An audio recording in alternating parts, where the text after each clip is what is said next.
আজকে আমি আপনাদের মিক্সড ভেজিটেবলস তৈরি করে দেখাবো।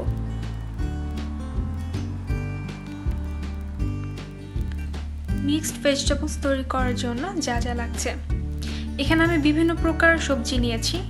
জুকিনি, গাজর, ব্রকলি, বেগুন, বরবটি, আলু, ফুলকপি, মটরশুঁটি, টমেটো। এইসব সবজি ইউজ করতে হবে এমন কোনো কথা নেই, আপনারা আপনাদের পছন্দের সবজি অ্যাড করতে পারেন। একটা বড় পেঁয়াজ কুচি, 1 চা চামচ হলুদের গুঁড়া, 1 চা চামচ মরিচের গুঁড়া, 1 চা চামচ ধনিয়ার গুঁড়া, 1 চা চামচ জিরার গুঁড়া, 1/2 চা চামচ গরম মশলার গুঁড়া এবং স্বাদমতো লবণ,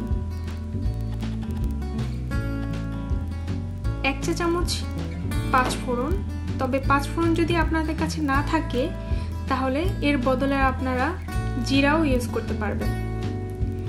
একটা তেজপাতা, 2টো শুকনো মরিচ এবং স্বাদমতো কাঁচামরিচ।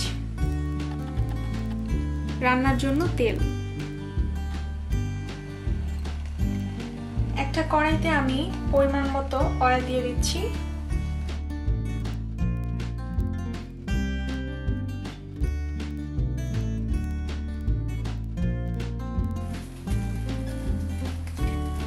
তেলের ভিতরে এখন একটা তেজপাতা দিয়ে দিলাম, 2টো শুকনো মরিচ। এখন আমি পেঁয়াজটা দিয়ে দিচ্ছি। পেঁয়াজটাকে গোল্ডেন ব্রাউন করে আমি ভেজে নিব।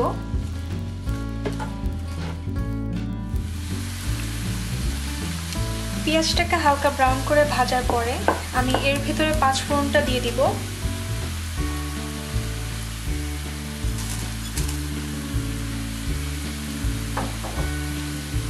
পাঁচফোড়ন দেওয়ার পরে কিছুক্ষণ এটাকে নাড়তে হবে।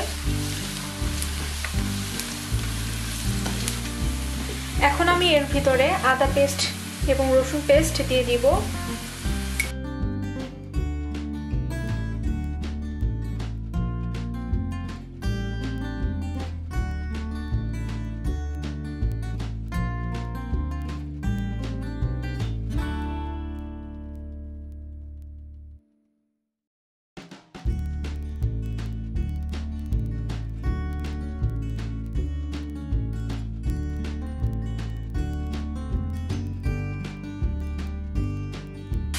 এখন আমি মশলাগুলো দিয়ে দিব।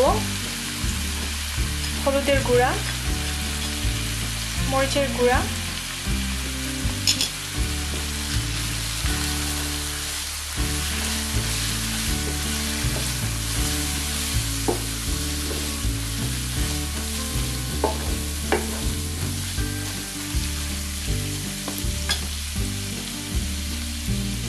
ধনিয়ার গুঁড়া দিয়ে দিচ্ছি,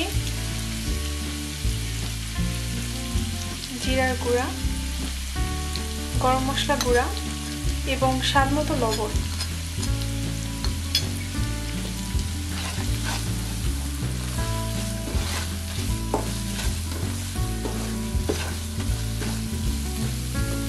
সাথে একটু পানি অ্যাড করব যাতে মশলাটা পুড়ে না যায়।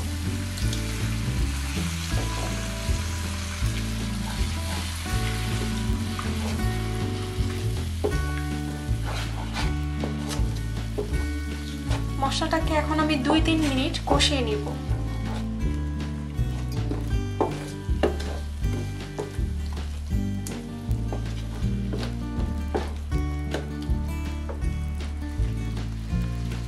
মিডিয়াম হিটে 3 মিনিট আমি মশলাটাকে কষিয়ে নিলাম। যখন উপরে তেলটা উঠে আসবে তখন বুঝতে হবে যে মশলাটা কষানো হয়ে গেছে। মশলাটা কষালে মশলার যে কাঁচা ভাবটা থাকে সেটা চলে যায়। এখন আমি সব সবজিগুলো দিয়ে দিব।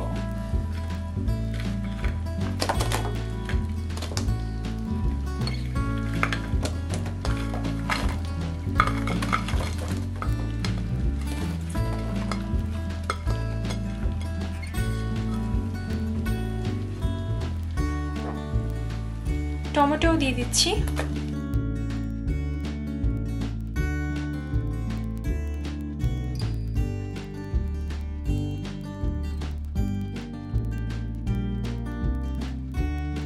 সবজিগুলোকে এখন আমি 10 মিনিট মিডিয়াম হিটে রান্না করব। 10 মিনিট পরে আমি মটরশুঁটিটা দিয়ে দিব।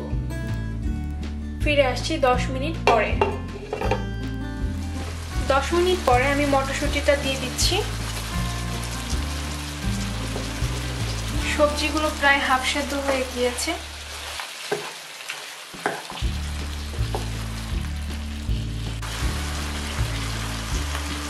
কাঁচামরিচটা দিয়ে দিচ্ছি। এটাকে এখন আমি 10 মিনিটের জন্য ঢেকে দিচ্ছি। ফিরে আসছি 10 মিনিট পরে।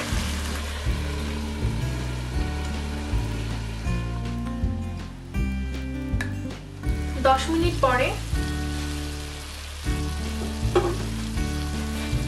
সবজিগুলো একদম সেদ্ধ হয়ে গেছে।